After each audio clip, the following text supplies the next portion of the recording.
नहीं, दो चीज़ें हैं। विपक्ष को अपनी बात रखनी चाहिए और अध्यक्ष महोदय तो उनको काफ़ी समय देते हैं। पिछली बार भी उन्होंने क्वेश्चन आवर से पहले ड्रोन की जासूसी के संदर्भ में एक पॉइंट ऑफ ऑर्डर लिया, जबकि ऐसी प्रथा नहीं थी। उन्होंने उसको भी बदला और माननीय प्रतिपक्ष के आदर करते हुए उन्हें पॉइंट ऑफ ऑर्डर दिया और उन्होंने ड्रोन के मामले में सवाल उठाए कि मेरे घर की जासूसी हो रही है। अब उनके घर की कोई जासूसी हो रही हो और उनके घर के पास कोई ड्रोन लगा के देखे, ऐसे कभी जासूसी होती है ड्रोन से? अगर जासूसी होगी तो उसको तो कानों कान भी पता नहीं लगना चाहिए था। लेकिन फिर भी वो जो सतलुज हमारा शिमला जल प्रबंधन निगम है, SJPNL, उसके द्वारा ड्रोन मैपिंग पूरे शिमला की हो रही है। उसमें आज हमने स्टेटमेंट देनी थी, वो उस चीज़ को भी नहीं मानते हैं और बोलते कि झूठ बोलते हैं, अपने आप झूठ बोलते हैं। दूसरी बात, माननीय विपक्ष को यही नहीं पता लग रहा है कि उन्होंने करना क्या है। पहले उन्होंने बोला जो कि कोई और नोटिस दिया, फिर बोला कि अब स्थगन प्रस्ताव लाया जाए नियम 67 के तहत। अच्छी बात होती, हमने तो हमारे विधायकों ने 130 के तहत वित्तीय स्थिति पर प्रस्ताव लाने की बात की है, हमने तो पहले की है। वो कंफ्यूज से लग रहे हैं। मुझे समझ नहीं आ रहा कि जब अध्यक्ष महोदय ने ये कहा कि क्वेश्चन आवर के बाद आपकी बात सुनेंगे, तो उनको क्वेश्चन आवर तक इंतजार करना चाहिए था। आज ही का तो दिन था। अगर क्वेश्चन आवर पर भी उन्होंने वॉकआउट करना था तो क्वेश्चन आवर के बाद कर लेना था। कहीं ना कहीं मुझे लग रहा है कि विपक्ष बिखरा हुआ है। अब इनमें नेता कौन है यही नहीं समझ आ रहा कि किससे बात की जाए, क्योंकि एक बात कुछ और करता है, दूसरी बात कुछ और करता है। समझने की बात है कि जनता से जुड़े हुए मुद्दे आप उठाइए, भ्रष्टाचार से जुड़े हुए मुद्दे आप उठाइए, विकास से जुड़े हुए आप मुद्दे आप उठाइए,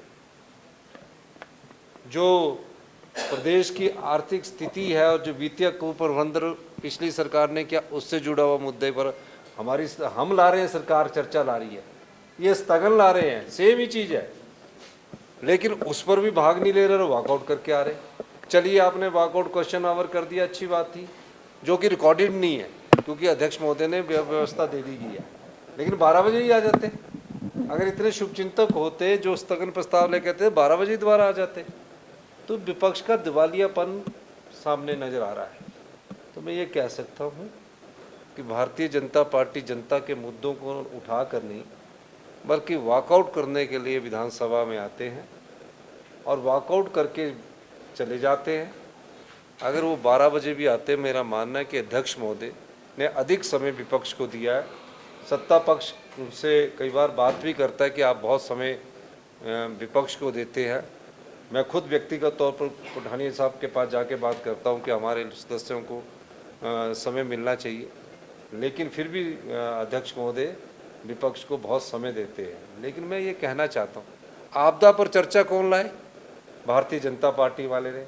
आज आपदा के अंतिम दिन जब रिप्लाई देना है तो भी नहीं वो आ रहे। किस दिशा में भारतीय जनता पार्टी जा रही है? किसी मुद्दे पर चर्चा करना नहीं चाहते, किसी विषय के बारे में वो विचार विमर्श करना नहीं चाहते, किसी विषय को जो वो पढ़कर अच्छी तरह बातचीत करना ही नहीं चाहते, सिर्फ लड़ने आते हैं, नारे लगाने आते हैं। ये उनका रवैया तो अच्छा नहीं है। उन्हें अपने विषय को उठाना चाहिए और हम उनका सब बातों का सवाल देने के लिए तैयार हैं। देखिए, आर्थिक संकट से हम ऊपर उभर रहे हैं। अब हमें फिस्कल प्रूडेंस और फिस्कल डिसिप्लिन करना है। पिछले वर्ष जब आर्थिक संकट था, हमने 2200 करोड़ रुपए का रेवेन्यू कमाया। हमने ठेकों की नीलामी से एक साल में 485 करोड़ रुपया कमाया। बीजेपी ने 4 साल में, पूरे 5 साल में 600 करोड़ रुपया कमाया। तो आप बताइए, एक साल में 450 करोड़ कमाया। हमने बैट बढ़ाकर पैसा कमाया और भी कई रिफॉर्म्स करके हमने पैसा कमाया और 2200 करोड़ रुपए की हमने राजस्व हमने एकत्रित किया। और आज उस अर्थव्यवस्था में 20% का सुधार हुआ। अब धीरे धीरे ये अर्थव्यवस्था हमारी पटड़ी पर आई। अब इसमें थोड़ा फिस्कल डिसिप्लिन की जरूरत है।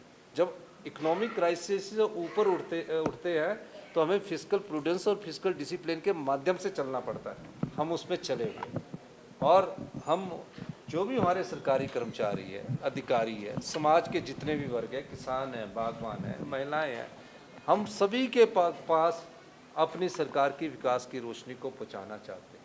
और हम ये भी चाहते हैं कि आप आत्मनिर्भर हिमाचल के लिए हमारा सहयोग दीजिए। हमारी सरकार उस दिशा में बढ़ रही है। और जो हम सैलरी और पेंशन पर एक साल में, मैं आपको बताना चाहता हूँ, एक साल में 25,000 करोड़ रुपया खर्च करते हैं। 1200 करोड़ रुपया हर महीने हम सैलरी का देते हैं, और 800 करोड़ रुपया हम हर महीने पेंशन का देते हैं। विभाग के, कारपोरेशंस नहीं, बोर्ड नहीं, ये सिर्फ विभाग के। तो 2400 करोड़, और जब हम और बढ़ जाता है तो 2500 करोड़ के करीब हम सैलरीज पर और पेंशन पर खर्च करते हैं।